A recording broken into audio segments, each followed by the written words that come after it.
అందరికీ నమస్కారం. నేను Revathi.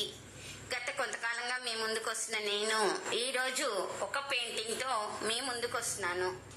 Title of the painting వచ్చి మేలుకొలుపు. Size 22 inches into 15 inches, medium mixed colours. మేలుకొలుపు అనే ఈ పెయింటింగ్ లో తొలి కూత కూసి తెల్లవారుజామునే ఊరందరినీ నిద్రలేపే ఒక కోడి పుంజుని చూడవచ్చు. సూర్య భగవానుడికి తొలి కిరణం ఆకాశంలో తూర్పు దిక్కున కనిపించగానే నిద్ర లేచే కోడి కొక్కరకో అని తన శక్తి కొద్దీ కూత పెట్టేస్తుంది. అన్ని పక్షులు జీవుల కంటే ముందే నిద్ర లేచే కోడి కూత చాలా మందికి అలారం మోత. ఈ మధ్య కాలం వరకు కూడా ఎంతో మంది మనుషులకి తెల్లవారుజామునే నిద్ర లేవాలంటే కోడి కూతే ఆధారం.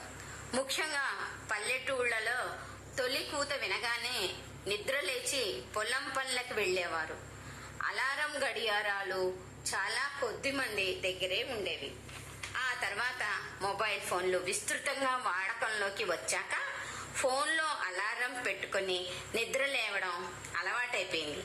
అయితే అలారం గడియారమైనా ఫోన్ అలారం అయినా మోగగానే దాన్ని ఆపేసి తిరిగి నిద్రపోయే బద్ధకస్తులు ఎంతో మంది ఉన్నారు.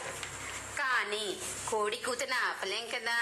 సూర్యుడు ఆకాశంలో పూర్తిగా పైకి వచ్చిన కొంతసేపటి వరకు కోడి పుంజు అల్లు పెరగకుండా కూస్తూనే ఉంటుంది.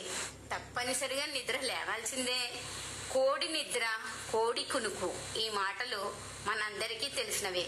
ఎందుకంటే చీమ చుటుక్కుమన్న కళ్ళు తెరిచే కోడి పుంజు అసలు ఎప్పుడూ ఆదమర్చి నిద్రపోదు.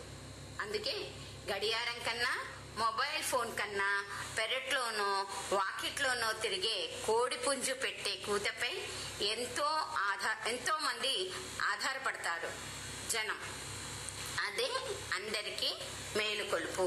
నా ఛానల్ని లైక్ చేసి, షేర్ చేసి, సబ్స్క్రైబ్ చేసి మీ కామెంట్ని తెలియచేయమని మనస్ఫూర్తిగా కోరుకుంటున్నానండి. ధన్యవాదాలు.